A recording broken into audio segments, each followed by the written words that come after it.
Okay, so now that Marcela joined us and she's already recording the session, I want to welcome you to the last dialogue of the cycle of Perspectives on Integral Ecology, Philosophy, and Dialogue. It's very exciting for me to hold this last dialogue with the three expert panelists we have for today.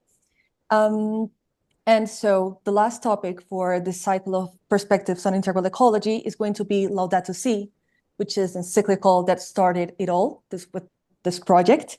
So it is a pleasure for me to introduce you to our first speaker. If it's your first time joining us in the cycle, the dynamic that we're going to follow is each one of the speakers will have a 20-minute intervention, and then we'll open a 1-hour space at the end so that everyone can ask questions and have a dialogue with the speakers and also the speakers among them. So without further preamble, our first speaker is going to be Jacqui.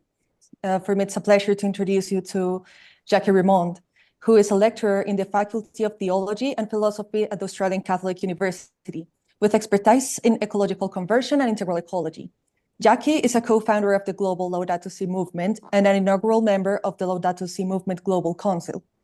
She co-chairs the Global Education Sector Schools Working Group of the Laudato Si Action Platform, which is an initiative of the Vatican Dicastery for Integral Human Development.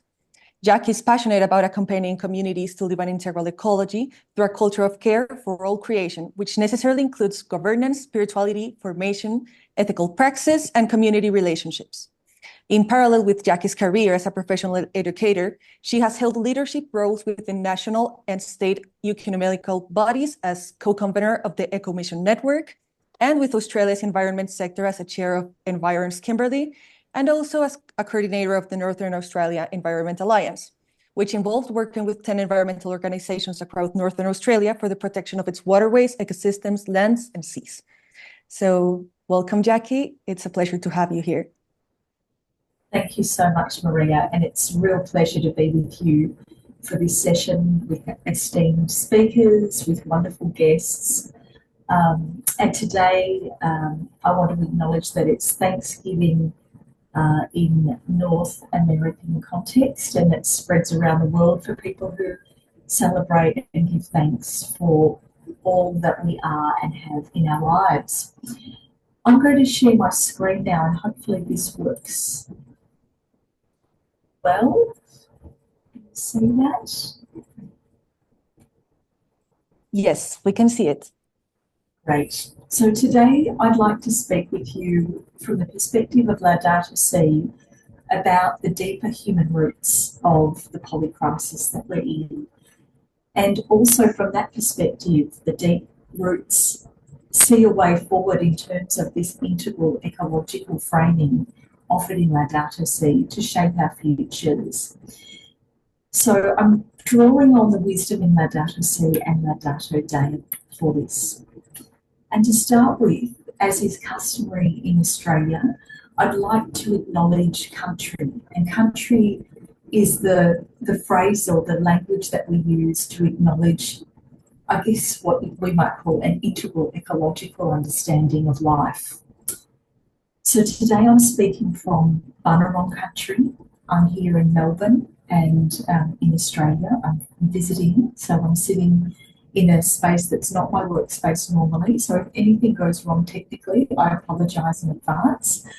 I want to particularly acknowledge the traditional owners and custodians of this country, this land where sadly sovereignty was never ceded. I acknowledge the knowledge, cultural wisdom, spirituality, and the regenerative practices of the people of this land and their elders past, present and future. And I offer this short presentation as a way to respectfully honour the deep presence of creation and creator in this place and their shared call together to us to care for country everywhere. I also want to acknowledge the deep mystery that is part of this story of country and part of the faith dimension of the universities of Havariana's basis and the Australian Catholic University. So in many ways, this is what we call prayer. So to begin with, I acknowledge also the artwork on the screen, which is by Dr. Hildegard of Bingen, who 1,000 years ago lived in Germany on the Rhine River, became an abbess and did incredible work composing music and artworks and leading from an integral ecological way of being. So we pray for the courage and the freedom to dare the audacity of the improbable as we respond to God's call with the humility of those who know that in this service, where the human engages all their energy, everything depends on God. So as much as we pray that we can be the change and do what's needed, we acknowledge the mystery that this is out of our control in so many ways, and we need to draw on that deep mystery of understanding and tap into it to help us shape the future that deep source of being really wants us to bring about. So to begin with Laudato Si's wisdom, one of the incredible themes and grounding threads of the story that Pope Francis brings to our attention throughout both Laudato Si and Laudato Deum is that all things, living, non-living, matter and spiritual, all of it is interconnected deeply through invisible and tangible threads of connection that we come to study in terms of science and theology and all the different wisdom sources. He reminds us that through this deep interconnectedness and the crisis we face, which is ecological, social, cultural, spiritual, in every way, a crisis, it's a summons for us to have a change of heart and mind and action, an interior change in ourselves. And he says that to do this, we need to re-examine and embody our relationships with our Creator, whoever we say that is for us, and with creation, which includes, of course, the human family, our brothers and sisters, each and every one of us. So it's a profound call to transformation. And he says through this deep interconnectedness, we're capable of bringing about the changes needed. So let's have a look at the deep human roots of the crisis as presented in Laudato Si that help us reflect on our daily life and the human systems and ecosystems that we're part of. So I'm just going to touch on some of the key elements here. When we think about why we're in such an intensely entangled polycrisis, it's helpful for us to go to the deep truths about why we're here. So what does Laudato Si say about things like the narratives of development and post-development, the era that we're in? What does it say about the unlimited growth fetish and the constant cycles of consumerism that we're caught up in? What does it say about the utilitarian and exploitative mindset, which includes a transactionary way of relating, and the manifestation of the industrialised era and the human systems of agriculture, fisheries, mining, ecosystems and finance? All of these things Pope Francis addresses in Laudato Si after he points out the symptoms of the crisis. He says there are two main root causes: a human-centeredness or anthropocentrism and a technocratic paradigm driving us to see solutions that are technical that do not actually solve the issues that we face. They are part of the solution, he says, but actually the way out of these crises is to acknowledge the deep roots and see the interconnectedness through which we're called to respond. So when we go into these roots of the crisis, we need to look at the myths around them, the myths that keep them in place, that we buy into when we're participating in a human-centred approach, or we're participating in the solutions being technical only. So we need to bring a new level of awareness. And we need to ask ourselves, what levels of awareness are we operating from? And what if the responses that we're leaning into and wanting to bring about are unwittingly adding to the ecological and cultural crises today? So he points us in the direction of seeing that there are many myths to be alert to. Some of them come from our faith traditions, the spiritual traditions of our times, where we've been interpreting key texts and wisdom, such as dominion and the language of dominion in the Genesis story, in the wrong ways. And he tells us that that is adding to the polycrisis, and that we need to see our human relatedness in terms of having human powers, our intellect, our bodies and our ways of moving and creating change, in a way that puts us in the perspective of being in deep communion with all that exists. So it's not about having dominion over objects around us, but rather working with our human giftedness to be seeing all the subjects with actually the power to co-create together. He invites us to critique the utilitarian mindset and individualism, to see the unlimited progress mindset as hugely problematic, and to no longer operate in ways that are bringing about a competitive edge in our world, playing into consumerism and recognising the huge limitations and the problems of the unregulated market.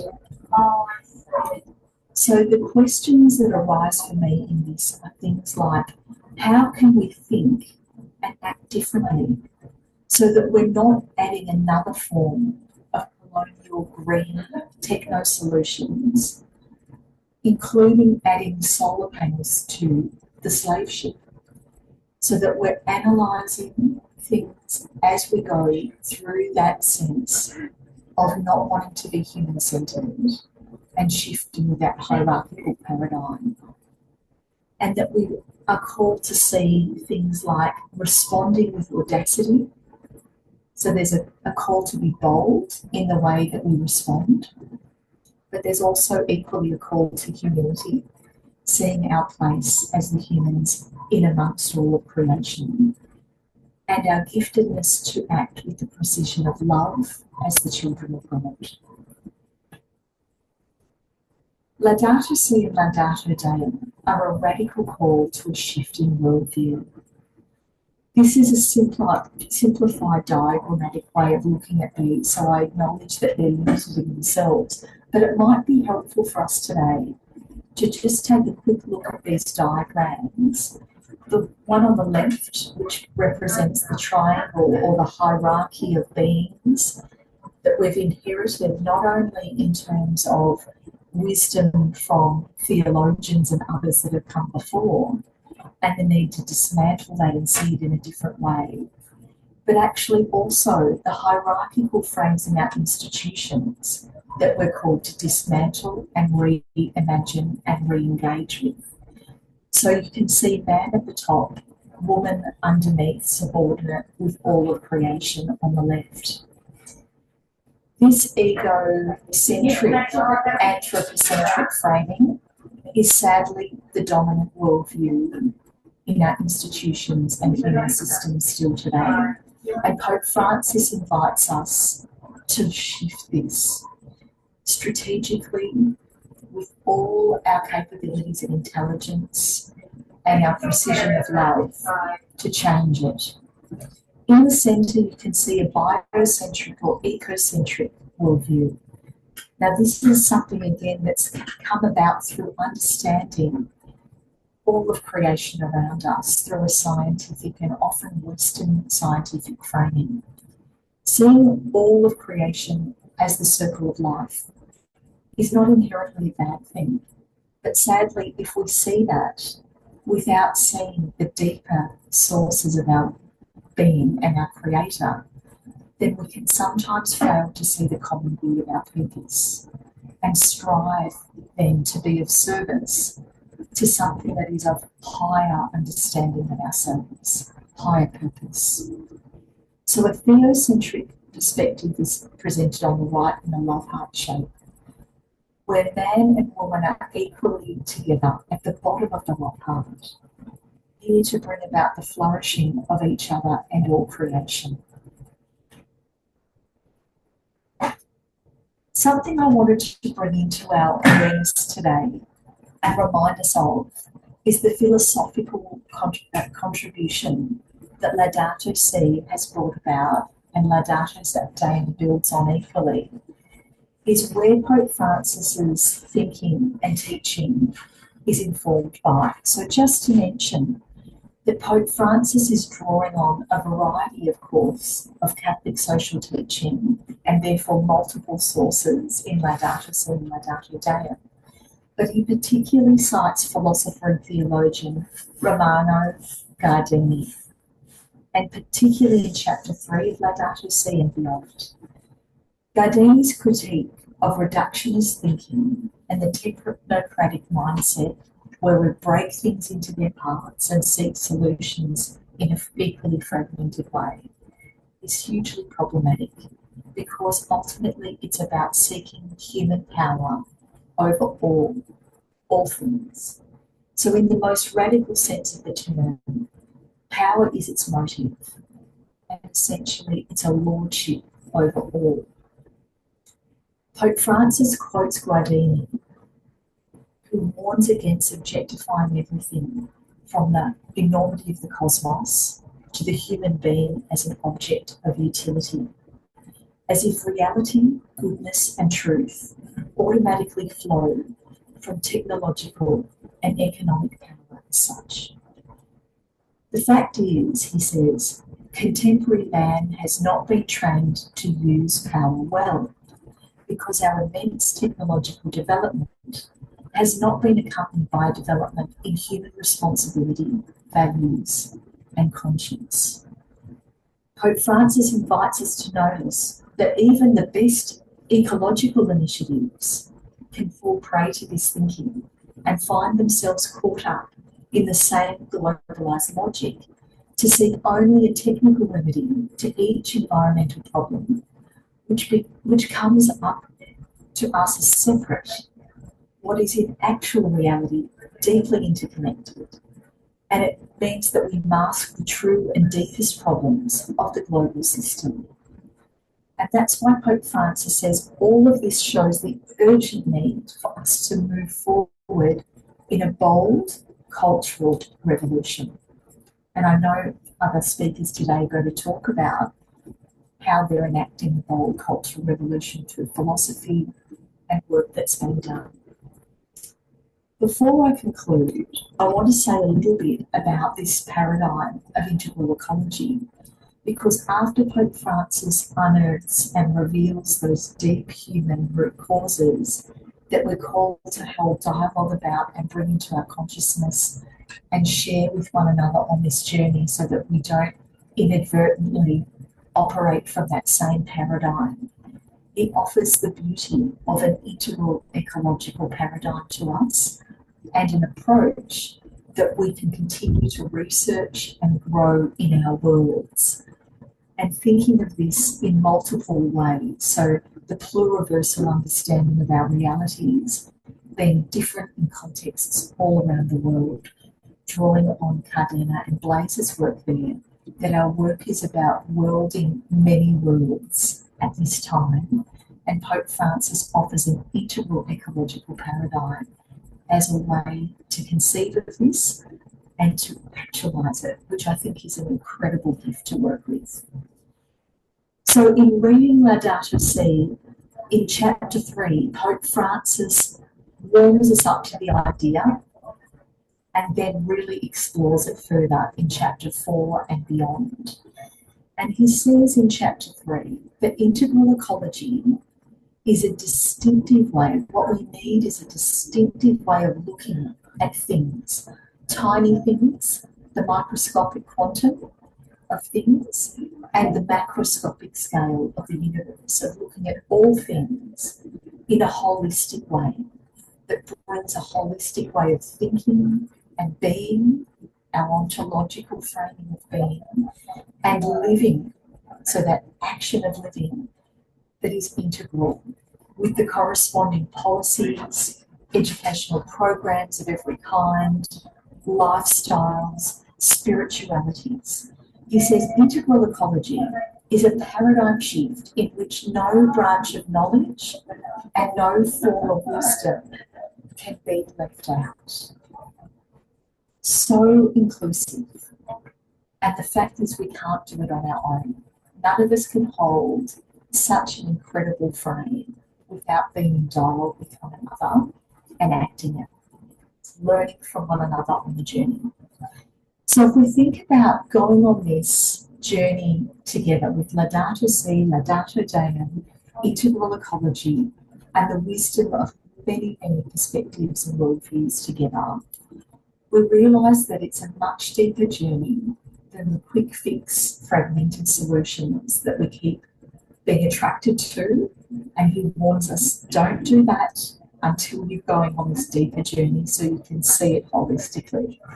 So here, the Presencing Institute, through the work of Theory U, helps represent the journey as a U shape.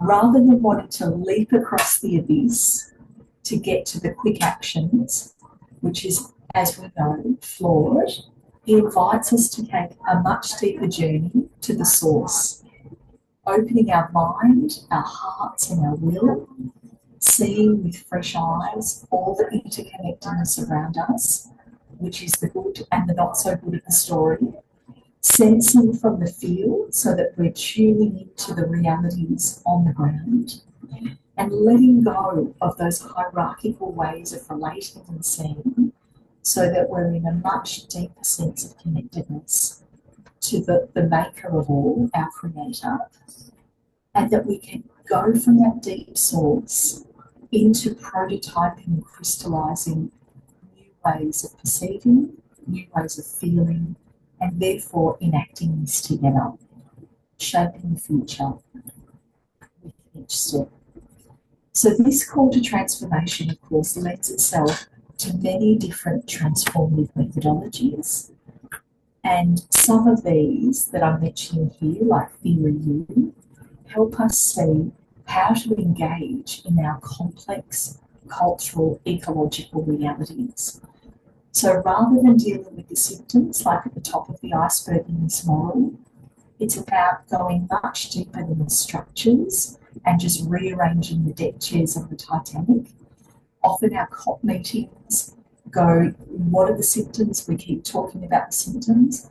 We talk about the structures that are supporting those, and unfortunately we don't often go a lot deeper than that. So we're called to bring about the change at the paradigm level of what are our patterns of thinking, what are our values, and be inspired by those deeper sources to then reconstruct the structures and our behaviours. So transformative methodologies are really helpful for that. They help us take a deeper dive so that we can constantly rethink our goals and the effects, and overall tap into the context, including the ethical limits, so that we understand not only how we can heal the rifts in ourselves, but also the spiritual divides can be connected, the social divides where we're constantly otherising and polarising can be connected, and the ecological divide where we're seeing humanity as separate from creation can also be deeply connected. So on that note, given time, I'm going to hand back to you, Maria. There's plenty more to open up on this topic, but I hopefully have done that justice so that the threads will continue to be in dialogue together. Thank you so much, Jacqui, for your presentation. It was very interesting. So now we're going to move on to our second speaker, and his intervention is going to be in Spanish. I know that most of the people who joined us today are Spanish speakers, so I'm going to introduce him in English, yet he's going to make his presentation in Spanish. So José Luis Cuellar is a philosopher and specialist in bioethics with a master's degree in environmental management. He carried out his doctoral studies in philosophy at the Pontificia Universidad Javeriana in Bogotá. He also has master's studies in bioethics from the National University of Cuyo and is a specialist in political philosophy from the National University of Colombia. His main research areas involve epistemology of bioethics, ecology and environment, and also the interrelation between bioethics, spirituality, and emotions. Professor Cuellar worked for several years in social fields with various NGOs. His experience and career at the Bioethics Institute at Javeriana led him to build a path of theoretical foundation where ethics and ecological and environmental knowledge, together with the development and functioning of the human psyche, became his academic and professional life project. He has been the director of the master's degree in bioethics at Javeriana, a member of the Institute's board, advisor to the academic committee, and researcher within the bioethics research group at the same university. He currently continues to carry out studies on topics such as the relationship between human emotions and moral actions towards nature. So welcome, Jose. It's a pleasure to have you here. Muchísimas gracias, María del Mar. Thank you, Sophie. Thank you, Jacqui, for your attention. Ok, voy a hablar en español porque mi inglés es demasiado lento. Entonces voy a compartir la presentación. ¿Me permiten? A ver. ¿Ahí la ven? ¿Pequeña? Sí, José, ahí se ve, perfecto. ¿Se ve perfecto? Pues se ve en pequeño, pero pues ahí se está No, compartiendo la pantalla. No, pues quiero ponerla. ¿Y se ve otra pantalla? A No, ver, ahorita la amplío. Ahí.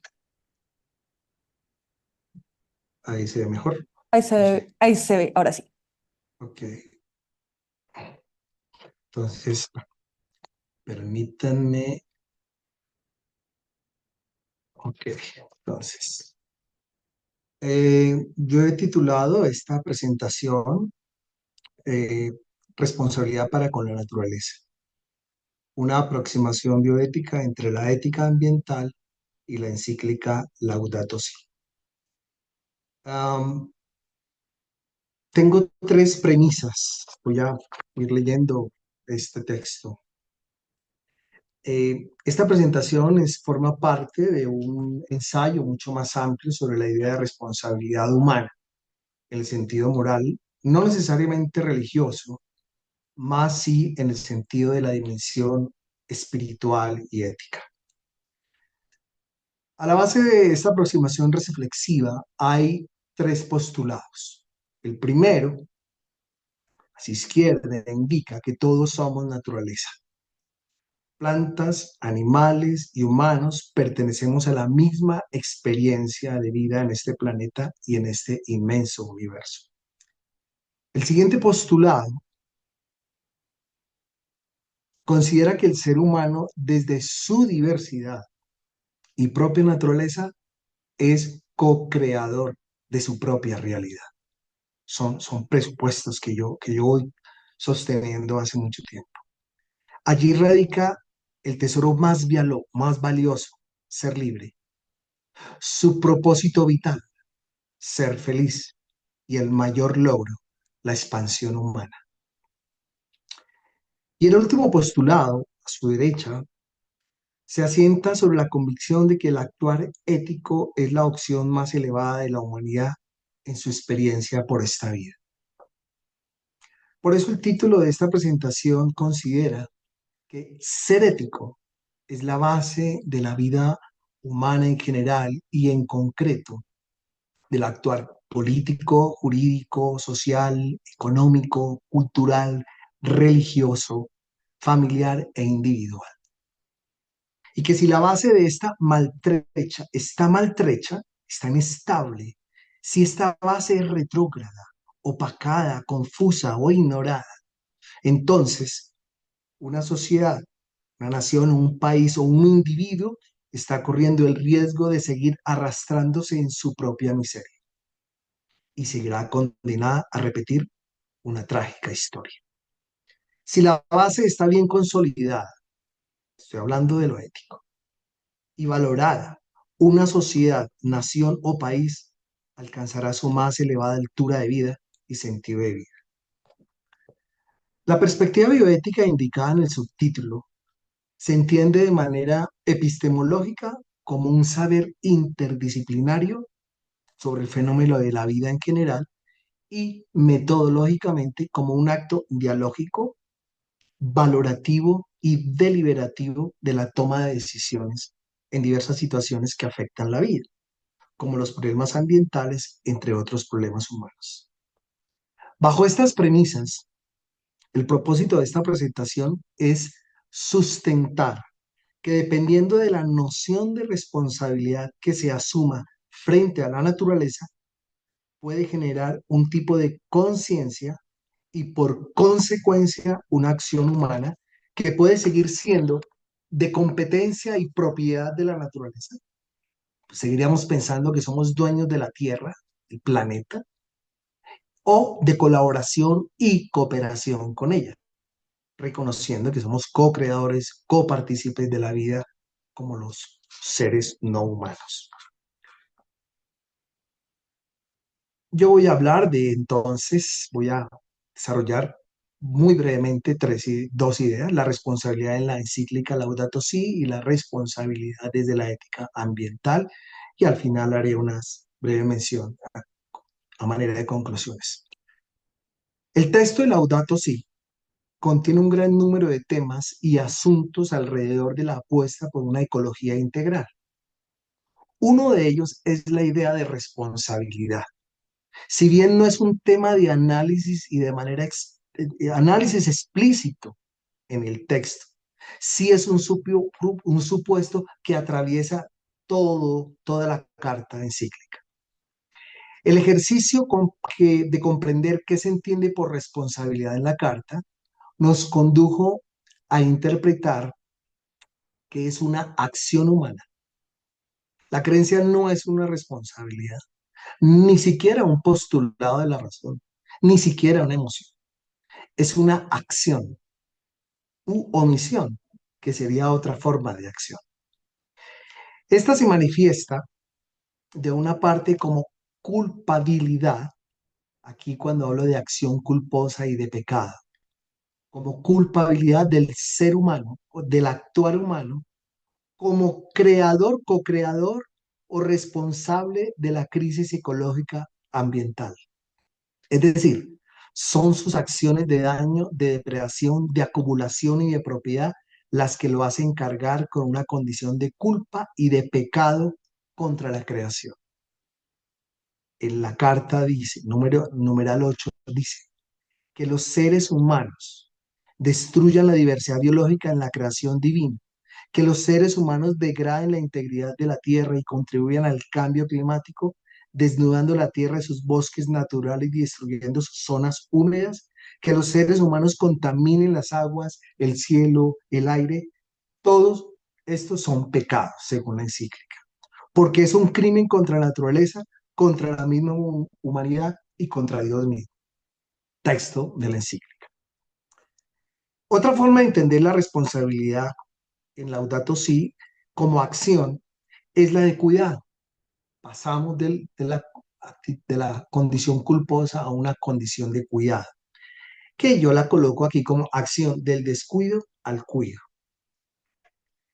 Como una acción, el cuidado que se refiere al cuidado del planeta como casa común en donde habitamos todos, y que si bien está en riesgo de un impacto integral por la actividad humana de explotación sin medida, también hay la posibilidad de hacer un giro en la dirección contraria, es decir, del descuido al cuidado. Las razones de base expuestas en la carta en relación al cuidado son tres, y aquí las señalo.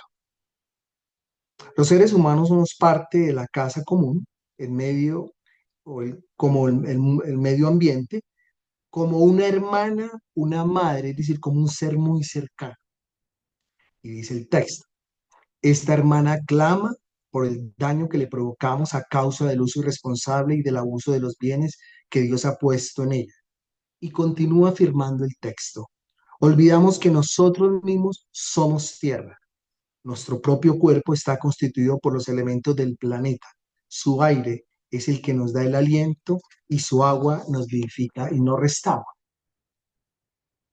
Una segunda idea es que el Dios creador se la encomendó al ser humano para protegerla. Numeral 5 dice: toda pretensión de cuidar y mejorar el mundo supone cambios profundos en los estilos de vida, los modelos de producción y de consumo, las estructuras consolidadas de poder que rigen hoy a la sociedad. Una tercera idea que soporta la idea del cuidado es ejercer la capacidad humana de colaborar y construir la casa común en términos de sostenibilidad o en términos sostenibles. Porque los jóvenes nos reclaman un cambio, dice la carta. Por eso el trabajo colaborativo de los distintos saberes humanos es una riqueza que debemos llevar a cabo. Aquí hay entonces de un paso de culpabilidad a un paso de reconocimiento y de aceptación del ser humano, de la capacidad del humano de poder modificar su modo de vida. Si tenemos en cuenta la complejidad de la crisis ecológica y sus múltiples causas, deberíamos reconocer que las soluciones no pueden llegar desde un único modo de interpretar y transformar la realidad. También es necesario acudir a las diversas riquezas culturales de los pueblos, al arte y a la poesía, a la vida interior y a la espiritualidad, si de verdad queremos construir una ecología que nos permita sanar todo lo que hemos destruido. Entonces, ninguna rama de las ciencias y ninguna forma de sabiduría puede ser dejada de lado, tampoco la religiosa con su propio lenguaje. Un tercer planteamiento de Laudato Si sobre la responsabilidad como acción es la de tener en cuenta el conjunto de factores de la crisis ecológica y ambiental, que es una crisis mundial y que se requiere pensarla en términos de ecología integral. Es decir, una ecología que integre, dice la carta, todas las dimensiones humanas y sociales, y resalto, todas las dimensiones de los seres vivos no humanos. Cuando se habla de medio ambiente, se está indicando una relación no separada entre naturaleza y sociedad. Estamos incluidos en ella, somos parte de ella y estamos interpenetrados.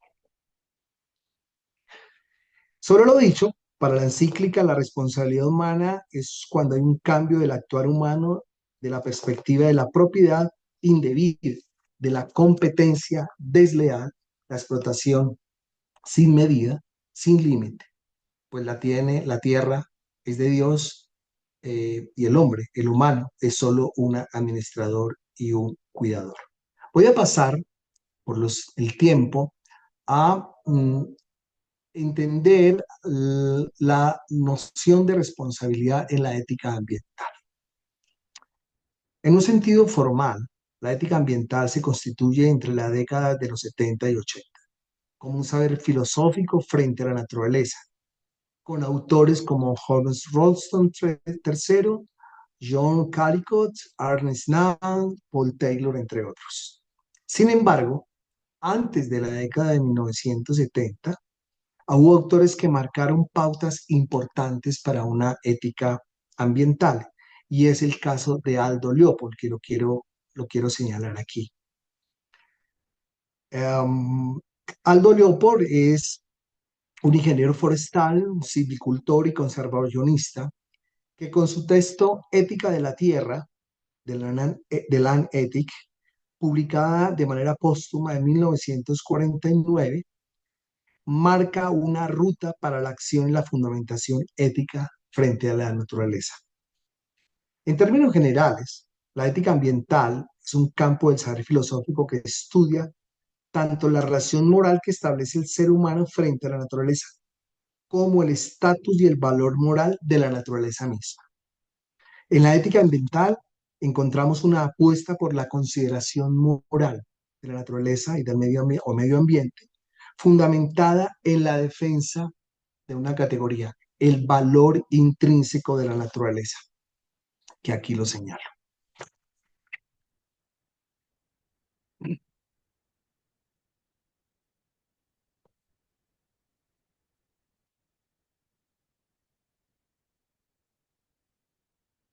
La naturaleza, esta postura es básica y general, pero ha sido motivo de controversias del discurso no antropocéntrico contra un pensamiento de tipo antropocéntrico, el cual considera que los seres humanos son los únicos poseedores de una condición moral y no instrumental, porque son fines en sí mismos. El reconocimiento de esta condición de valor intrínseco de la naturaleza ha llevado a algunos autores de la ética ambiental a sugerir y a promover y hasta decretar obligaciones morales para con la naturaleza, lo que supondría una obligación moral que podría entenderse como responsabilidad por las acciones humanas generadoras y de exacerbación de una evidente crisis ambiental, de un debido, debido a un uso excesivo, inadecuado, destructivo de los recursos naturales. Ya hay discusiones importantes al respecto. Por otro lado, un sentido de responsabilidad de carácter anticipado, como límite o prevención de posibles acciones que puedan causar daño al ambiente, incluido el ser humano. Esta idea de la responsabilidad como anticipación está proponiendo una comprensión distinta a ver solo la naturaleza como un valor intrínseco al cual tenemos que responder. Muy brevemente, describiré dos grupos de autores y sus principales perspectivas de una ética ambiental en la que se demanda una obligación moral de manera directa hacia la naturaleza o el medio ambiente. De una parte están aquellos que plantean una visión ecocéntrica,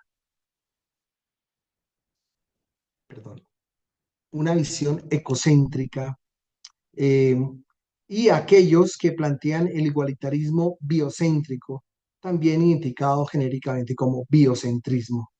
Ambos se basan en el valor inherente de la vida y particularmente de lo vivo. Yo quiero resaltar la responsabilidad, la posición de Aldo Leopold y luego la de Taylor. Aldo Leopold plantea un cambio de la relación del ser humano para con la tierra, tanto desde una condición ecológica como ética.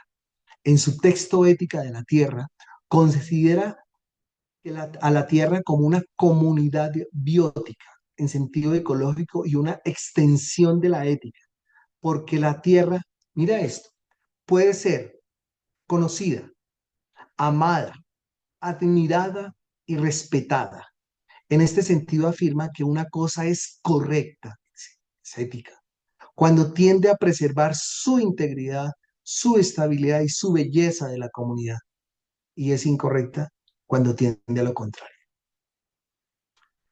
Esta es una idea básica de Leopold. Hay otros elementos que Leopold plantea en términos de una crítica al papel, a la actitud de propiedad que tenemos los seres humanos y de competencia en relación a la tierra. Ya en el caso de Paul Taylor, quiero señalar aquí que él postula el respeto por la naturaleza. Y Paul Taylor plantea la ética mental es la vida es el centro.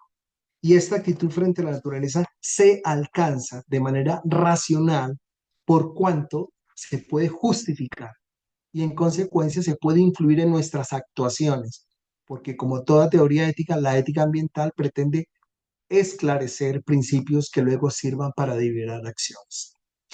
Y aquí rápidamente entonces la postura del igualitarismo biocéntrico. Esta actitud,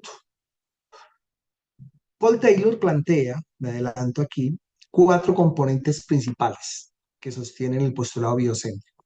1. El Homo sapiens es un ser viviente más en la Tierra. Su presencia es consecuencia de la evolución y la selección natural. 2.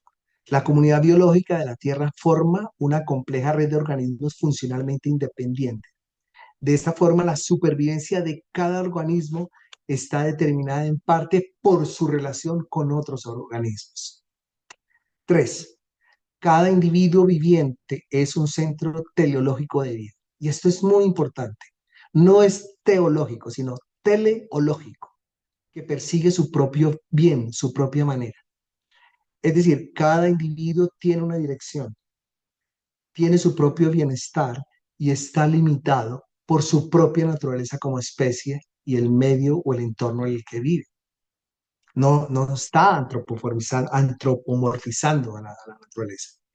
Los seres humanos no son superiores a los otros seres vivientes y su valor inherente no es mayor que el del otro organismo. Se llega a este postulado luego de asumir los tres anteriores. Esto es muy controversial y muy interesante a la vez, el planteamiento de Paul Taylor, porque si bien se encuentra en algunos aspectos con la encíclica, también se distancia de otros y posicionándose en una actitud anti-antropocentrista. A manera de conclusiones, voy a señalar, son 4 o 5. Hay una concepción coincidente tanto en la ética ambiental y es la idea del valor intrínseco, como en la encíclica Laudato Si, en algún aspecto. Hay un valor intrínseco, es inherente de la naturaleza o del medio ambiente. Aunque en Laudato Si, el valor intrínseco todavía está otorgado principalmente y fundamentalmente a los seres humanos. Hay una idea problemática, mi manera y común de la concepción de responsabilidad, tanto en la ética ambiental como en la encíclica Laudato Si, y es la de culpabilizar al ser humano de su atención frente al medio ambiente y a la vez de cuidar. Y esto es muy interesante, esto daría para un debate de este señalamiento, porque cuando al hombre se le culpa, se le impide su acción. Cuando al hombre se le responsabiliza, se le pide que dé razón de sus actos, cambia la actitud humana y de su acción. Hay un entendimiento tercero, hay un entendimiento común en la encíclica Laudato Si y como en la ética ambiental, y la de reconocer a la naturaleza como un otro vivo, como una segunda persona.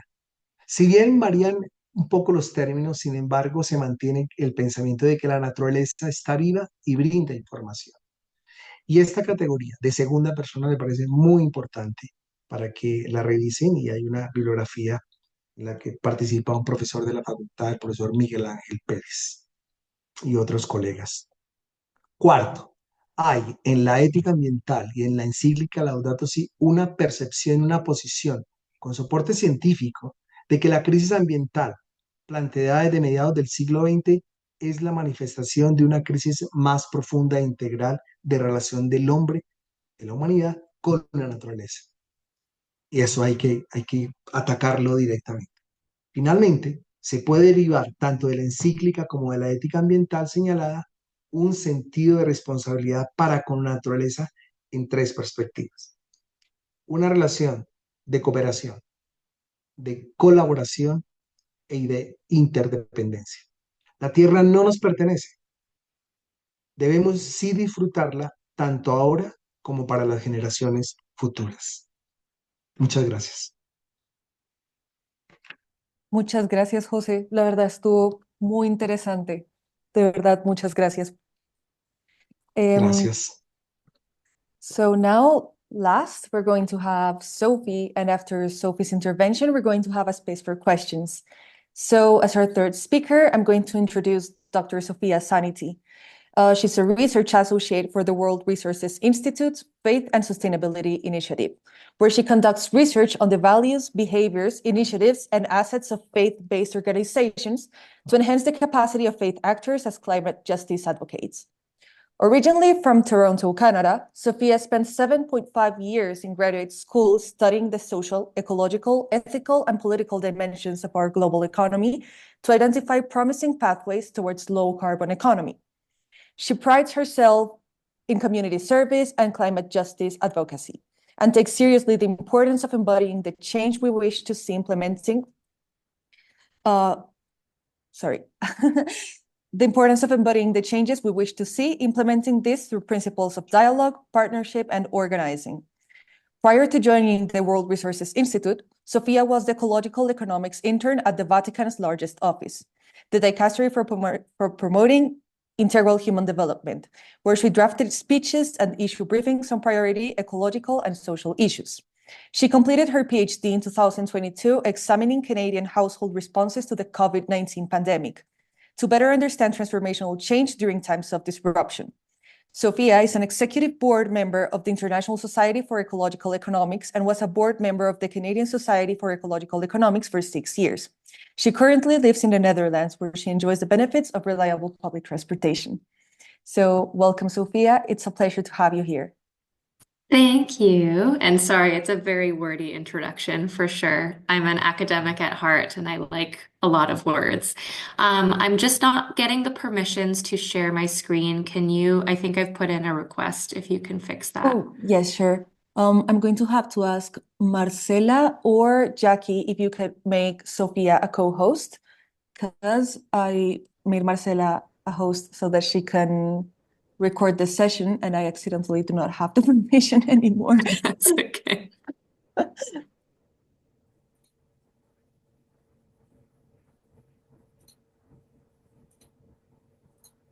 Jacqui, does it allow you to make Sophie a co-host? I'm just looking at how to do that on this screen. Oh, you click on the participants, then you look for Sophie and click on the 3 points, and it appears you can make her a co-host. It must appear the option.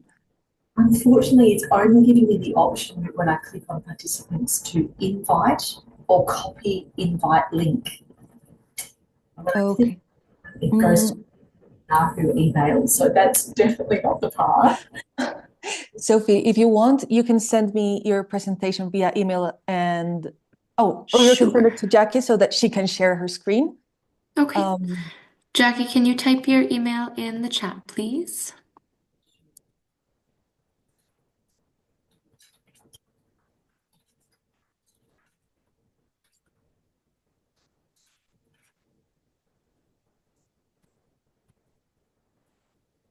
Yeah.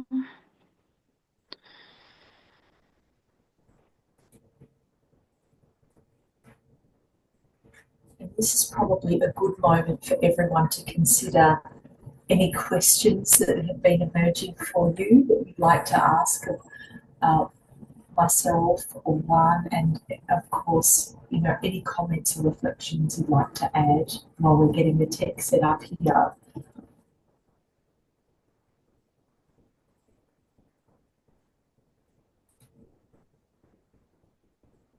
Okay, it's on its way through the ether. Excellent. Okay. Sophie, did you receive Jackie's email in the chat? Yeah, so I've sent my okay, awesome. mine across.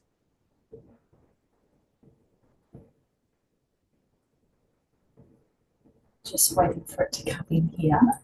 All good. I would start talking, but I don't want to get ahead of myself.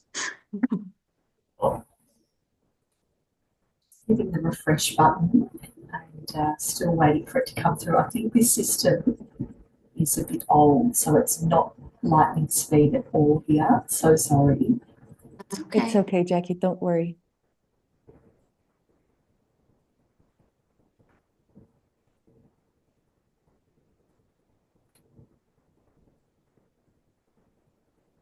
It's come in the inbox and I'm just downloading it, so it's scanning the document.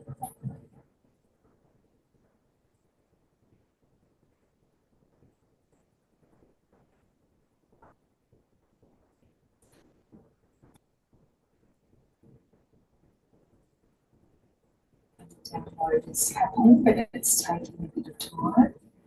It's okay.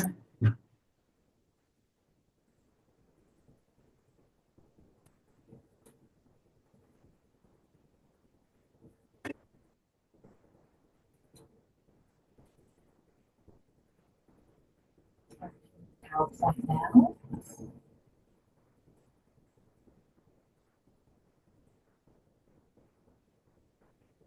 Starting up PowerPoint, you want yourself to do that, and it's taking a bit of time.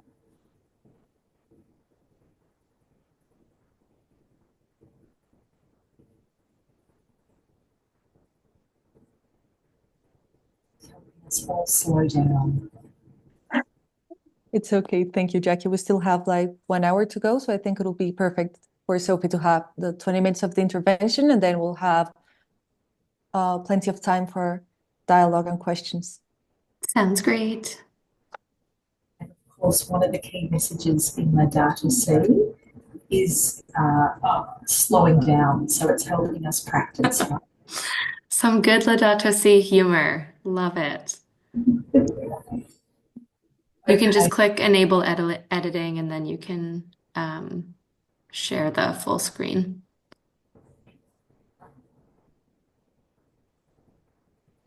I'll just go to slideshow.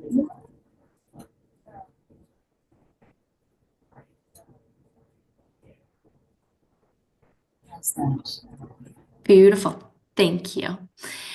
So hi, everyone. Apologies for that technical glitch. And thank you, Maria, for that introduction. Thank you, Jacqui, and to Jose for that fantastic intervention. I have a whole page of notes from both of you, and you really gave some inspiration. But for now, I'll focus on my intervention, and I look forward to connecting them back all together in a moment. My intervention is entitled Beyond Growth for the Common Good, and you may wonder, why is economics a part of the conversation in a dialogue of philosophy? There's a really great quote that I love, and I cannot for the life of me find the source of that quote, but there's a quote that says that economics is nothing more than an applied ethics. And that is what I will be walking through today, that the entire structure that we've built our consumerist capitalist economy around is nothing more than a belief system. And as was just discussed, if we can find the energy and the power within us to transform that belief system, then we can make almost anything happen. So if we can go to the next slide, please. So just a quick overview of what I'll be discussing. First, of course, quickly a recall of Laudato Si and the message of urgency behind it, some core concepts of ecological economics and the synergies with Laudato Si, and finally, faith in action. Next slide. So Laudato Si is ultimately a message of urgency. It recognizes not only our climate, but our planet as a common good, something meant to be celebrated and enjoyed by all of us.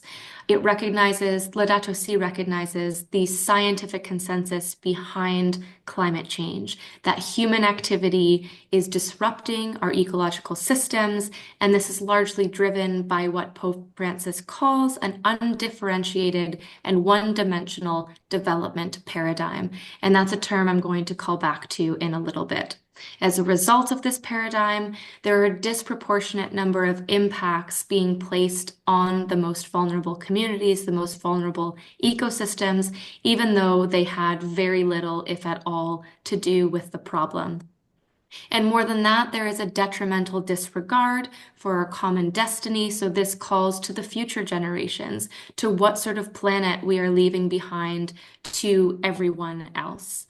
But if we can embrace this interconnectedness between ecological and social justice initiatives, Laudato Si presents really a moral compass to build alternatives towards this bold cultural revolution. So ultimately, I see Laudato Si as this invitation to reinvent our ethics, our values, our worldviews, and as well our spirituality. And while it provides this moral compass, what I hope to offer today is the science and the policy that can support that journey. Next slide. So to start off, I want to acknowledge that climate is really a cultural issue. And this is driven by an excellent book I highly recommend. It's only about 100 pages, How Culture Shapes the Climate Change Debate by Professor Andrew J. Hoffman. What he argues is that we have this pattern. We know that despite the growing evidence of where climate change is coming from and human activity driving it, the amount of ecological and social breakdown we are witnessing before our eyes, nothing is changing. And that is because while science might be produced in this neutral and objective way, the way that this information is interpreted is not objective and neutral. It is largely driven by how we understand our place in this world, our worldviews, our values, and our cultures. And our behavior is also driven by those values and those beliefs. And so what in this book he argues is he looks back in time at a few different points in human history where we've had these major paradigm shifts in thought and understanding. And one particular one I want to draw to is the example of the abolition of slavery. And if you just go back a few hundred years and you say to somebody, we need to get rid of slavery, they would say to you, that's impossible. Our entire economic system is based on slavery. And if we fast forward now and you have a conversation with anyone outside and say, we need to get our entire economy off of fossil fuels, they're going to say the same thing. That's impossible. Our economy relies on fossil fuels. These are the kinds of paradigm shifts that we need to sustain beyond anything that we've ever really done before. The book also really nicely acknowledges the limits to science, the limits to what we know, what we can understand, and the humility that comes with that it's so much more important to dig deep within ourselves, within our values and our understandings, and that's really where the momentum for change is going to come from. Next slide. So where is our current ethic sitting? I would largely argue that our ethic is based in this idea of continuous growth. And I will start very materially, very practically, that every sector, every industry, every national economy is expected to grow 2 to 3% GDP year on year. And that means that our societies are structurally reliant on this growth for employment, for income, for social stability. And even more than that, intergovernmental bodies around the world, all in their documents, assume that growth is an essential component to any humanitarian or environmental goals and objectives.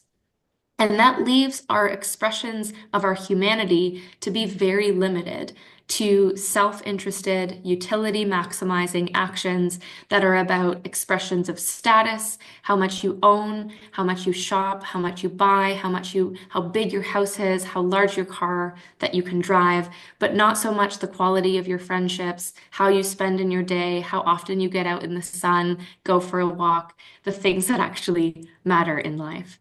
And at this rate, the global economy expanding exponentially requires it to double every 23 years. And that's pushing us beyond our sustainable levels of planet Earth. Next slide. So that's because the way we measure the performance of the economy is based on gross domestic product, the amount that a national economy produces in a year. This is a very, very flawed indicator for a number of reasons I will outline here. First, it ignores the distribution of wealth among a population. So while a particular national economy might have a very high GDP, it doesn't mean that every single person in that country is achieving that same level of wealth and status. It does not account for any unpaid labor, both social and environmental. And so by that, I mean if you choose to stay at home and raise a baby, if you choose to stay at home and care for your elderly parents, and same with environmental labors like cleaning the air, cleaning the water, cleaning the soils that our earth offers for us. The GDP indicator does not include any of these aspects. Further, we cannot differentiate between beneficial or harmful outcomes. So as an example, if people pay for school, that's a great indicator that people are getting educated, and that grows GDP. I also have a picture here of a oil spill in some water, and these workers are hard at work, getting well paid to clean up this oil spill. That is also an increase in GDP because they're getting paid, there's some activity that's happening in the economy, and therefore it's a positive indicator. So what GDP does is it conflates quantitative growth with qualitative development, and it requires our political leaders to weaken and remove any regulations that stand in the way of that continuous growth. Next slide. So there's a number of implications here, and I'll just highlight a couple of the most shocking. The first is that there are enough clothes on the planet right now to dress the next 6 generations, the next 100 years of you getting dressed every day. If we close down the fashion industry right now, we would be covered physically.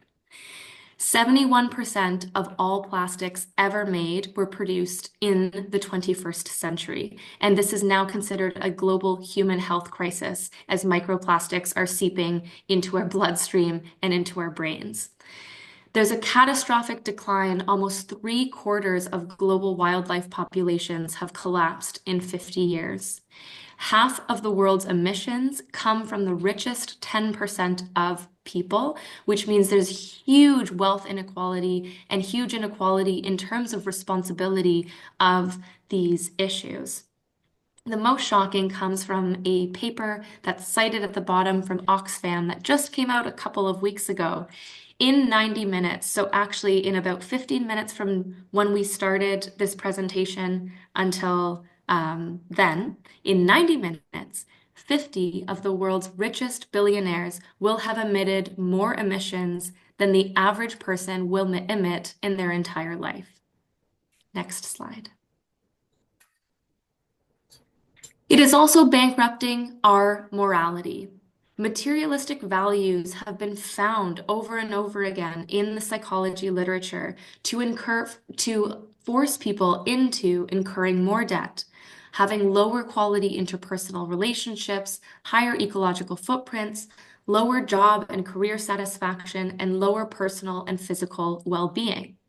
More than that, workers around the world are facing an epidemic of unfulfilling and unnecessary jobs that serve to turn a profit rather than contribute to any advancement of our society.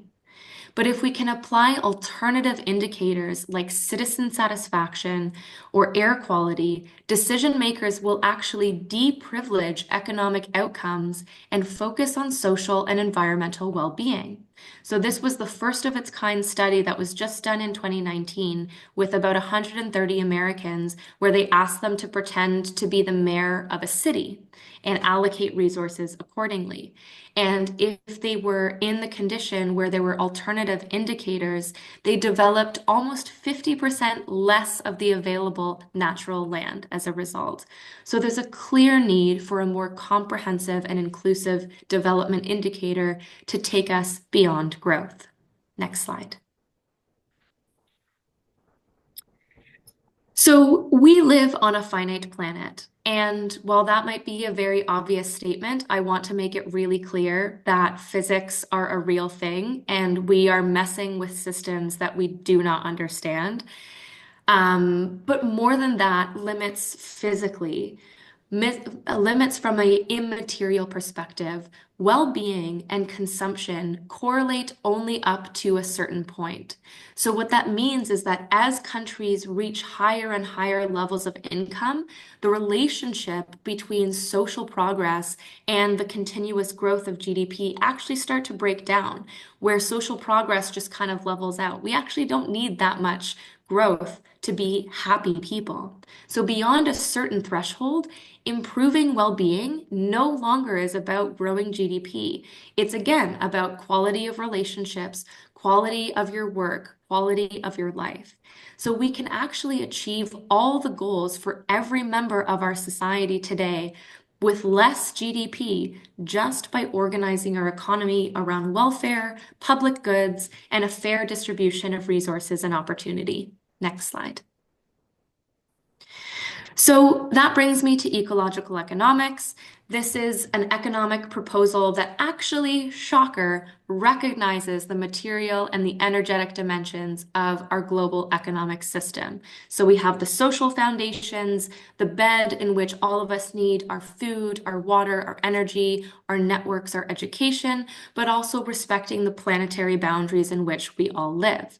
And there's two main rules around an ecological economy. The first is that an economy should not use natural resources at a rate faster than can be replenished, and an economy should not create waste faster than can be absorbed by the planet. So it advocates for something called a steady state economy, where there's a steady flow of materials that come in and also are wasted out but recycled as much as possible, acknowledging that over time we need to maintain this low level of material use. And of course, this principle of sufficiency surrounds it all, this conversation of what do we truly need to be happy and what is a sufficient amount of stuff, food, relationships, housing, etc.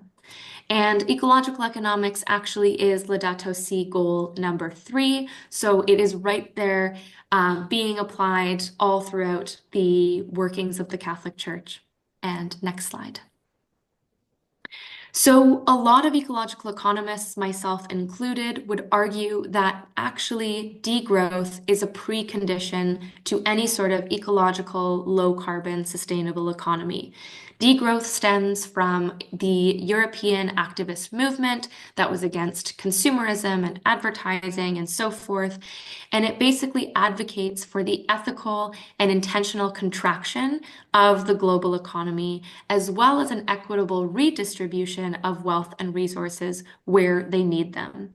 And through this pathway, we can reach these aspirations of care, of frugality, of conviviality, justice, and well-being. Responding to this crisis requires the most complex and disruptive global agreement ever negotiated. And I do think that environmentalists haven't really done their due diligence to prepare the public for what this kind of disruptive change will mean for our lives. But cooperation is essential beyond anything we have ever accomplished as a species in the past. Next slide. But the question then becomes, is it going to be by design or by disaster? So as Maria mentioned, my PhD was about the pandemic, and it was about looking at this idea of whether this transition to a low carbon economy can really be this gentle, or is it going to be a lot more disruptive? And my argument ultimately is that it should not be assumed, and we need to better prepare to embrace these moments of disruption that are going to be happening more and more as the climate crisis gets increasingly severe. So my thesis was all about drawing parallels between the pandemic and between the low carbon economy. And I want to be clear that I am not arguing for the spread of a virus in order to achieve a low carbon economy, but rather just to examine the parallels. The first and most interesting, I think, is this idea of flattening the curve, of having protective measures like masks and isolating to minimize the spread of the virus and allow the healthcare system to operate at capacity. And I would liken this very much to exactly the kind of trend we're going to need to see in the lowering of our emissions. What we also saw was the unprecedented downsizing of the consumer economy, coined in the literature as the anthropause. We saw the greatest fall of the market economy to date, 4 times larger than the 2008-2009 financial crisis. We as a collective got to define what is essential and what is necessary for survival and what is not. And so all of a sudden, that cashier at the grocery store that you once thought was so annoying, all of a sudden became the most important and essential worker on the planet as soon as this disaster disrupted. And lastly, what we saw was the retooling of industrial operations. We had entire factories all of a sudden shift gears and start to produce things like hand sanitizer in response to the crisis. And so what this demonstrates is that the rapid global cooperation is not only possible, but it saved lives. Next slide. So these are just a couple of policy pathways that ecological economics presents, and I like this kind of foreshadowing of the iceberg that we saw at the beginning, coming back to the end here. So the first and foremost being universal basic income. We have the right to a social safety net. We shouldn't have to be making decisions between whether we pay for groceries or whether we pay for food, whether we go to school or whether we go to work. These are rights that we on planet Earth have a right to access. In addition to a minimum income, ecological economics also advocates for a maximum income, a salary cap, and taxing luxury goods like luxury travel, like large cars, like flying planes. And then this comes into question what exactly we are willing to bring with us into the future and what we are willing to leave behind. And it's a very personal one, but one that impacts everyone, just like the pandemic did. Setting binding climate targets and actually impeding and putting in penalties for countries that don't meet those targets. Abolishing fossil fuel subsidies and assisting countries, especially like mine in Canada and in the Netherlands that are very dependent on the oil industry. We need to help them wean off of this industry, retrain their workers, and shift to a renewable way of life. Shifting from a goods economy to a service economy, instead of priding and providing the best next, whatever the heck it might be. What services are we offering to people? How are we fulfilling people's needs through education and awareness and understanding and experience? Work sharing and reducing paid work. So especially this is sort of a bundle that's happening together. If you have something like a social safety net and a universal basic income, you don't need to work as much. And if you don't work as much, the industrial train slows down and the emissions decrease. And so that's kind of the domino effect there.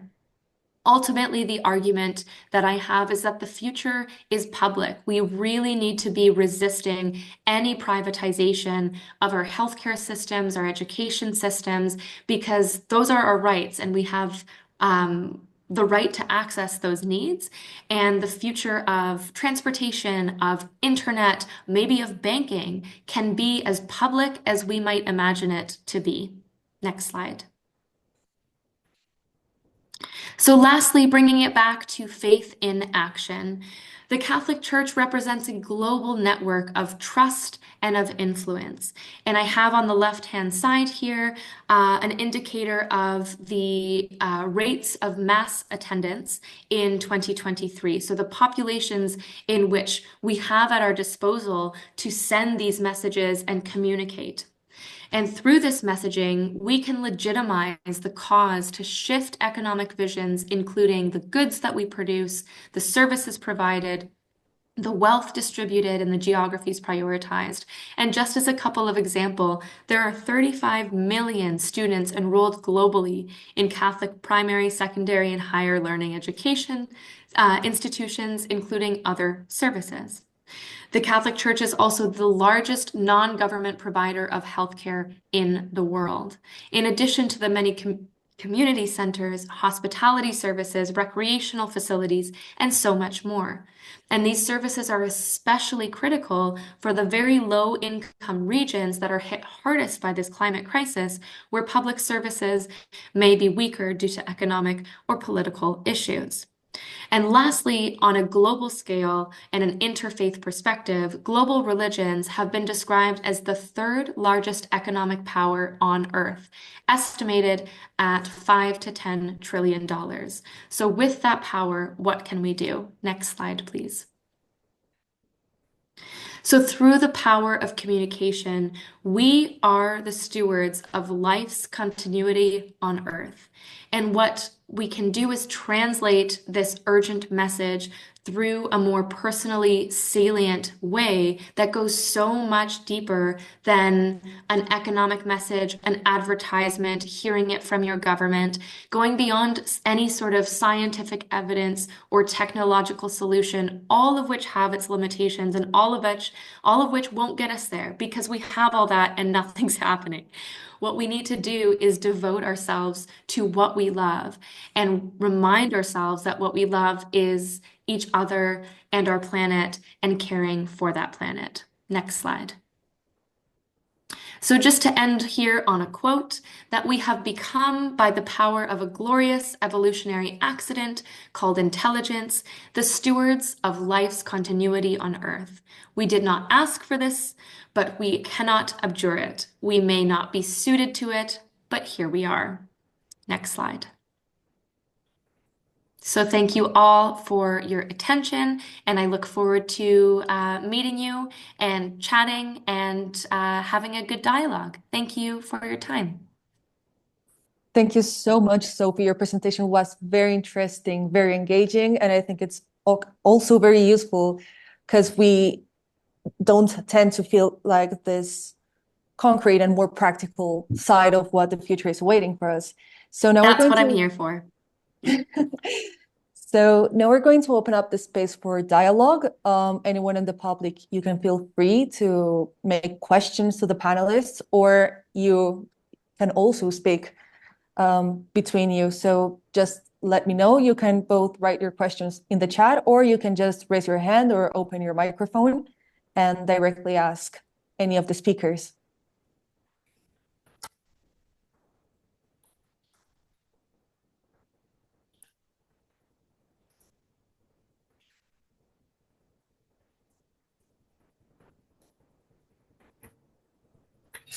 Well, I would like to begin. Do you hear me? All right. Yes, we hear you. Good. I've been having trouble with my microphone lately, but hello, Jacqui. Hello. Sophia, Maria del Mar, and Professor Cuellar. I forget your first name. Sorry. José. ¿Dijo? José, Ahí lo entendí. José. Well, I think this last dialogue has been very interesting. The way, well, beginning with Jacqui, and I think you had some pretty interesting quotes regarding this relationship between ego, theo, and eco views of thinking, and that got me started. That was a nice beginning, and then with Professor José Cuellar, you also like took it to the next step and talked about Paul, this philosopher, about Teología, Paul Taylor. Yes, and I think that was one way of going from these three perspectives, and then going even deeper with these quotes from Paul Taylor, and then with Sophia at the end. It's like, how does this look? How this change of perspective actually looks right now between activism and the information you gave us, Sophia. So I think it's pretty interesting. I would like to ask the three of you maybe how do you connect your three talks, and maybe Sophia can show us what her notes like she said at the beginning, maybe something that caught her attention as well. Thank you. Thank you so much, Alejandro. So I don't know which one of you wants to start answering Alejandro's question. Maybe Sophie as Alejandro. Yeah, there you go. Sure. I'll give it a shot. There's a lot to digest for sure, but I can just, I think there's two points, one point from each speaker that I'll kind of speak to. I think the word audacity just stands out so much to me because I think that's such an encompassing experiential term to me. The dare the audacity of the improbable is the line. That's literally exactly what we have to do. We have to imagine a future that's not here and then create it. And all of the powers that be are going to do everything that they can to resist that transformation. So that's sort of what I would sit with, that our response has to be one with audacity, that we have to have courage and bravery, and being a little bit scared is okay, but not turning around because of it. And the point that you said about adding solar panels to the slave ship is something, but maybe we'll talk about that in a bit, but I really liked that point. And then Jose, I loved your talk. I've read a lot of the literature that you were speaking to. It brought me back to my graduate student days, so that was quite a lovely moment for me. The two things that stood out for me were, number one, your point about how hurting nature is a crime on ourselves. And I think that's really how we need to take it. We need to take the climate crisis so personally that any action that's done, however geographically distanced it might be or feel, it is in the end going to come back and hurt us or hurt our children, and it is our responsibility to take that personally. And I also really liked the concept of the moral consideration of nature. I always tend to ask myself, at whatever table we are sitting at, where is the seat and the voice for nature, and how is nature being advocated for itself? Often it's about what humans need first, and then maybe other species, maybe that's pushing it, and then comes nature if we think about it. And yet nature is literally the cradle that keeps us all living and breathing and going. So those would be my two takeaways that I found. Thank you. Thank you so much, Sophie. I don't know if Jacqui or Jose want to answer Alejandro's question or have any comments on what Sophie said, or if anyone in the public also has a question. Okay, Jacqui, go ahead. Thanks so much, and thank you, Sophia, for starting us off by responding to Alejandro. And thanks, Alejandro, for your summary of the insights and the invitation for the dialogue together. Sophia, I just want to start with the first point you made about audacity in the future. And I think what I've been working with may offer something of an insight around this, because the transformative methodologies to bring about the future that we want, that I've been working with for some years now with different groups, whether they're wonderful students like many who are here, or organisations, schools, parishes, hospitals, different community contexts, has been with this understanding and a growing awareness that the seeds of the future are already present.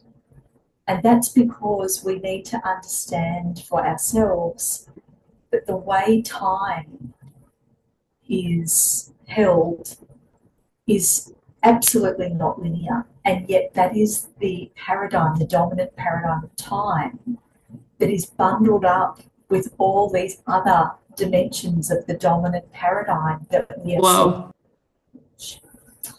So it really behooves us to look at our conceptions of time, and when we look at them through the lenses as the integral ecology framework invites us to do, peoples of various cosmological understandings and worldviews, we receive great wisdom.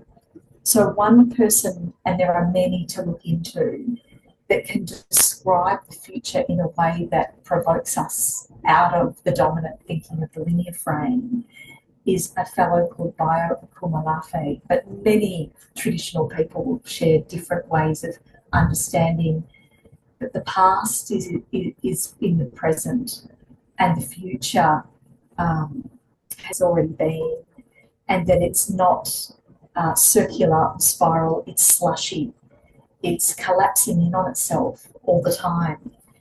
And so it was Bayo Kumalafe who we invited to our first program to speak in Rome when Maria and Alejandro were there, and you were part of a guest speaking session at the Vatican. And he wasn't able to join us in person, but he responded with an extraordinary email. And in that email, he shared that he's not a fan of this concept of sustainability.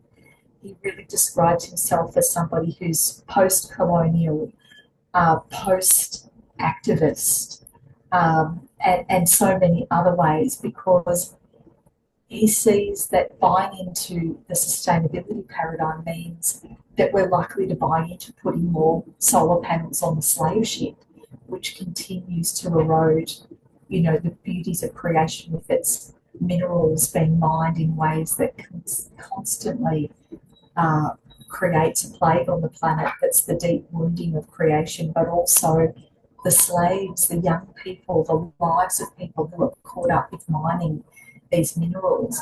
And so there's so many interconnected facets for us to think through. So, you know, he's an amazing philosopher. But I think that points to some of the things that we need to hold in dialogue, these tensions around our understandings, conceptions of time and progress and creating change. So it's wonderful to bring some of these things into the dialogue. And I'm happy to pause there, but I just want to thank you again, Sophia, for talking about nature as our cradle, and how we advocate for nature by bringing creation into the dialogue. It's been a constant passion of mine.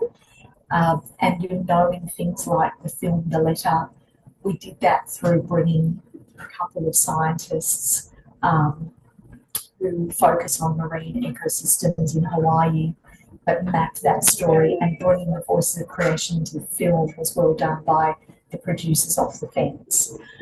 In dialogue spaces, what I've been doing is working with artists like Angela Mano's work, where she has icons, traditional sort of icons of people. She puts creation in the frame of the icon, the vulnerable and extinct species. And I often work with people like her to bring those visuals and the voices of creation into the dialogue. And I don't wait till the end.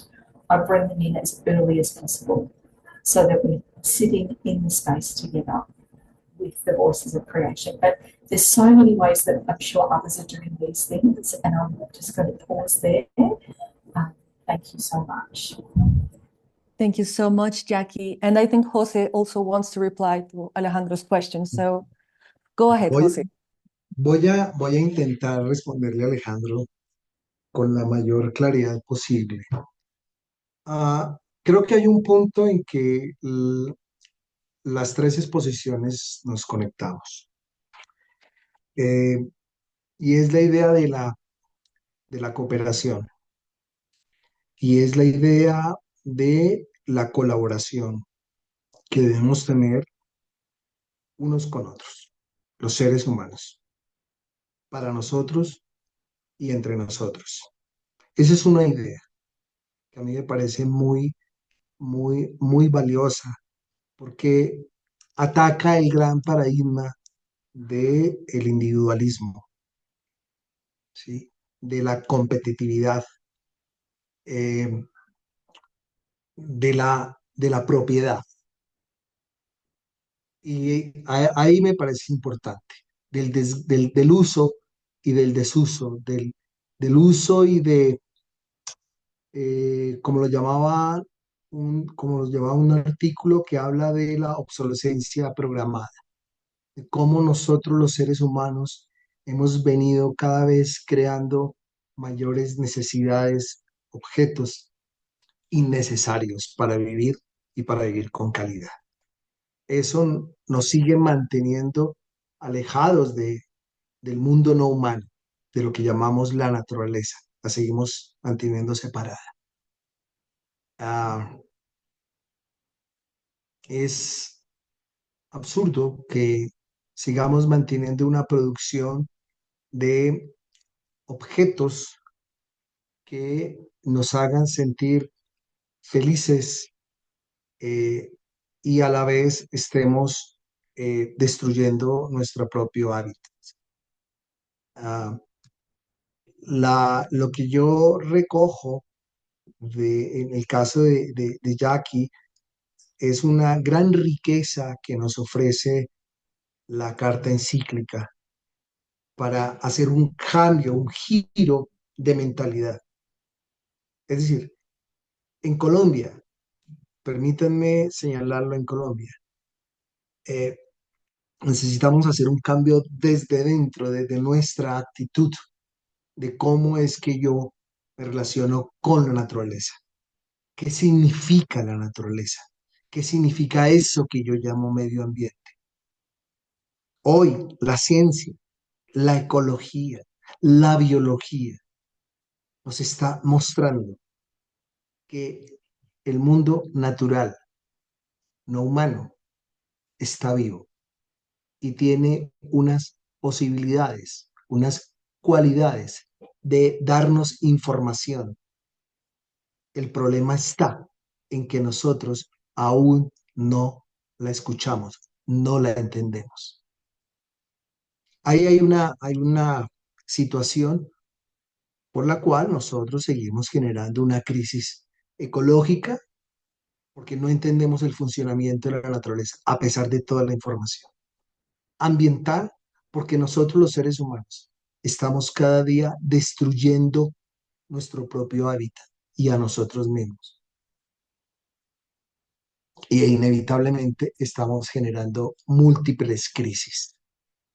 Es un encuentro bonito, es una postura muy bonita entre los tres, eh, que me deja pensando y me deja ir a plantear una búsqueda en Laudato Si, seguir leyendo en Laudato Si el término de responsabilidad y fortalecer la idea de salir de la condición de culpabilidad que yo señalé hacia una idea de responsabilidad, de dar respuesta. Esa es una tesis que yo quiero reforzar, quiero profundizar. Cuando una persona es culpable, se siente culpable, eh, difícilmente actúa, se siente condenado. Difícilmente, no lo digo de manera absoluta. Cuando yo permito como ser humano o me permito como ser humano hacerme responsable de mis acciones, de mis apuestas, yo actúo de manera distinta hacia mí mismo y hacia los otros. Y obviamente hacia Dios, hacia la relación espiritual, con ese totalmente otro, como lo llamamos en filosofía. No sé, María del Mar, si he sido claro. Alejandro, dígamelo con toda tranquilidad. Sorry, Jacqui and Sophie, for It's me. okay. Jorge, I was translating for Jacqui in the chat Oh, simultaneously where you were speaking. So, yeah. okay, Herman, sorry. I see you're raising your hand. You can open your microphone and we're ready to hear you. Okay. Hello, everyone. Can you hear me? Yes. Awesome. So, well, first of all, I want to thank all the three speakers today. All three talks were very thought-provoking. I really enjoyed hearing the different ideas and concepts that you all brought today. So I really want to thank you for that. So I have more a comment first and then a question to the panel. And the first comment would be something that came up that came to my mind to what Jacqui was mentioning earlier about time and the way time is being considered. And I thought it was very interesting.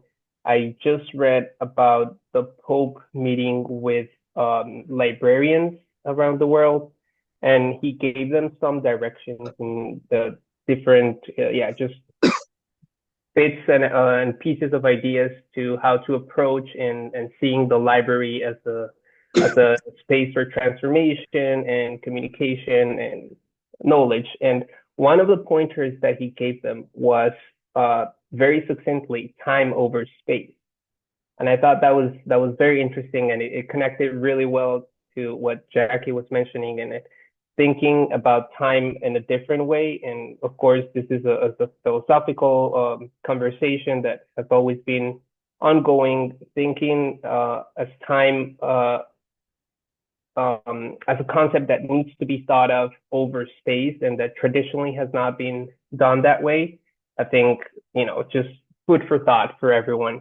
So that was my first comment. And then my question, again, to the panel in general, perhaps mostly directed towards Sophia. I really enjoyed your presentation, and I kind of wanted to ask you the following question. So given the need of cooperation, of degrowth, of communitarism in general terms that, I think it has been a common topic of all talks right now, how can we actually expect these outcomes to occur given the trend of humanity towards egoism and the outcomes that we continue to experience living under capitalism? So what I'm thinking of right now is, we don't have to look very far that the country policies that, the biggest countries in the world have right now in regards to pollution, in regards to industry, what you call the industrial train, the constant need for growth, both in the private sector and the public sector. We don't have to look any further than the outcomes of the COP meetings that keep happening, and the results are very lackluster. So I just kind of, I don't mean to be, a downer in this regard, but it is kind of hard to really envision these possible futures, these worlds that are not here yet, when we just see the data and the information that we have at the moment. And I really found very interesting the pointer that you had about the pandemic. And again, I think I will have to say it as well. I'm not kind of calling for another one, but it was interesting to think and to see that the pandemic had to come to a point that it was so big and so massive and so global that it was only then that we could see some actual global cooperation happening. And even then, the conversation never left the economic and the growth mindset and how is this going to affect the GDP and whatnot. And right now, post-pandemic, we're seeing, oh, we're after the pandemic, we're past the pandemic, where are the growth numbers? And again, both thinking in terms of the private and the public sector. So my question is, how can we really envision this? How can we really see and see the actual change happening outside of these, very small spaces? Because there's not a lot of us here, sadly, but these very small spaces and these very like handpicked people around the world and the global scenarios that are actually out there calling for degrowth, calling for actual systemic and like actual change. And as the quote that Jacqui had of putting solar panels on the slave ships, how can we actually envision this? That would be my question. Thank you so much, Germán. So Sophie, go ahead. I see you're eager to reply, and I think it's great. Not a difficult question at all. Thank you so much for that. And really nice to meet you. First, I just want to comment quickly on the librarian piece, because I didn't know that. And libraries is something that's come up a lot over the degrowth conversation, because I think it's one of the only institutions that we really can take with us into this next life. It's a place, so revolutionizing the idea of the library as the space of exchange of not just knowledge, but the borrowing of things is such an important piece of this low carbon transition, the borrowing of tools, of cooking supplies, camping equipment, whatever it might be. I think libraries can actually be a fundamental transformational pillar for that. So I'll just put that out there. You ask a very difficult question, and yes, it looks like all the forces are against us, and it can feel so exhausting and so overwhelming. And the very cheesy response is to just start with yourself and with what you can control.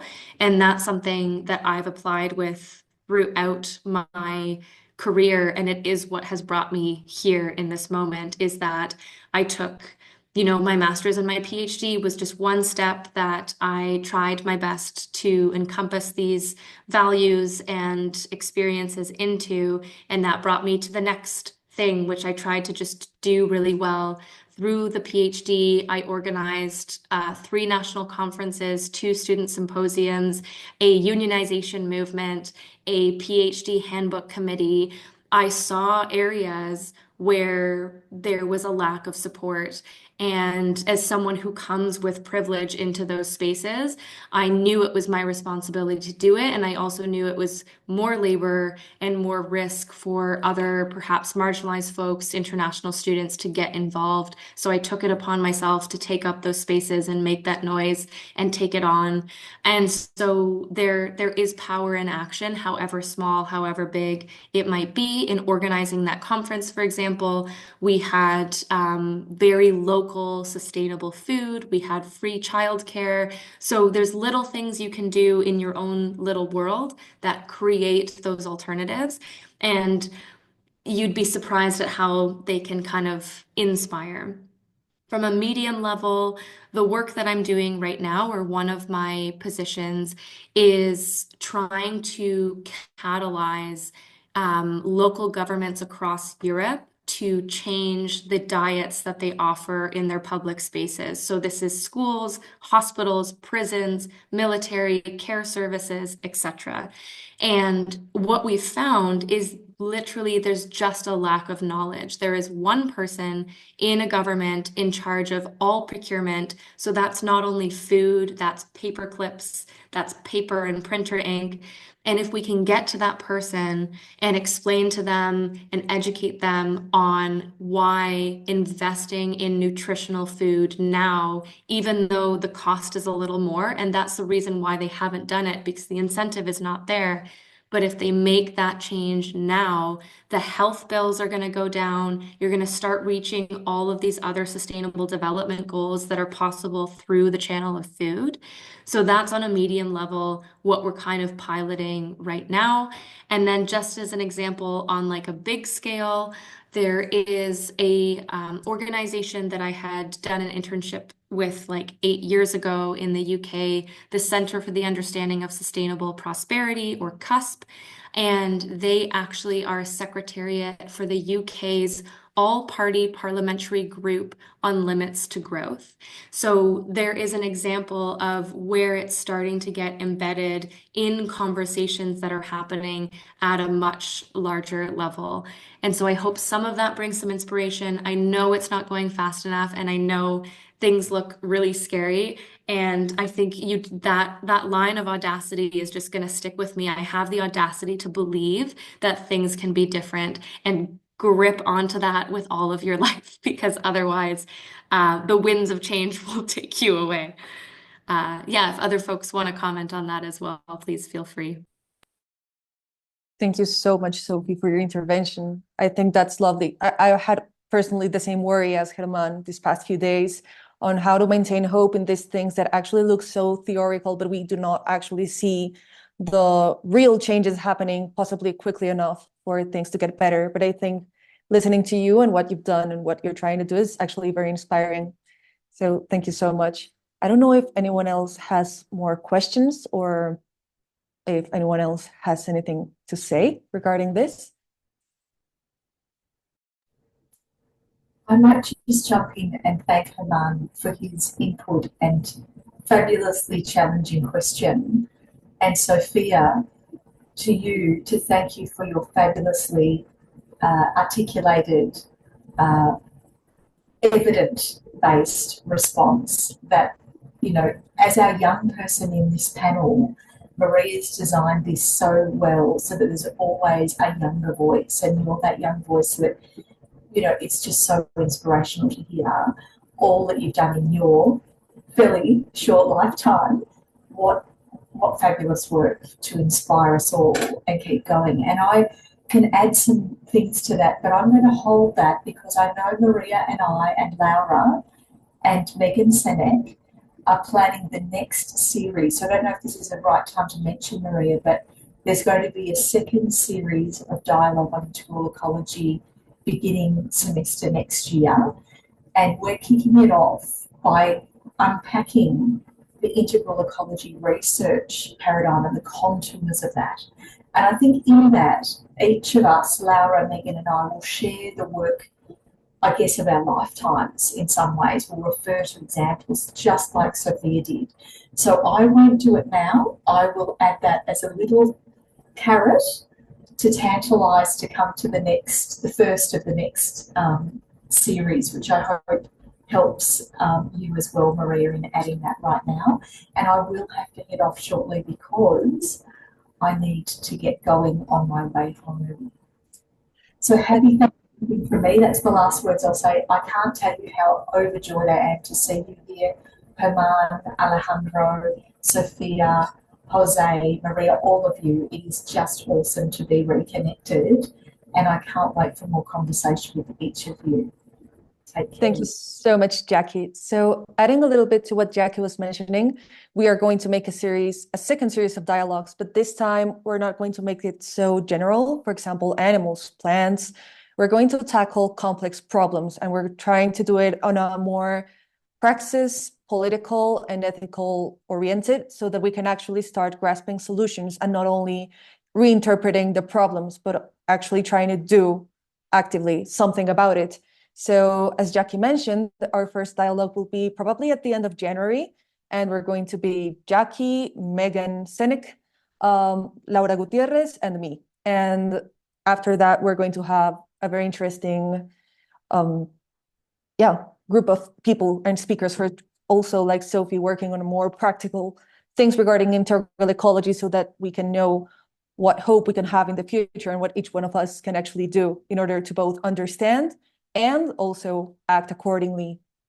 So thank you to everyone who joined us today in this dialogue, and also to the ones that joined all the 5 dialogues. I think it was a complete success that we had attendance through the whole cycle.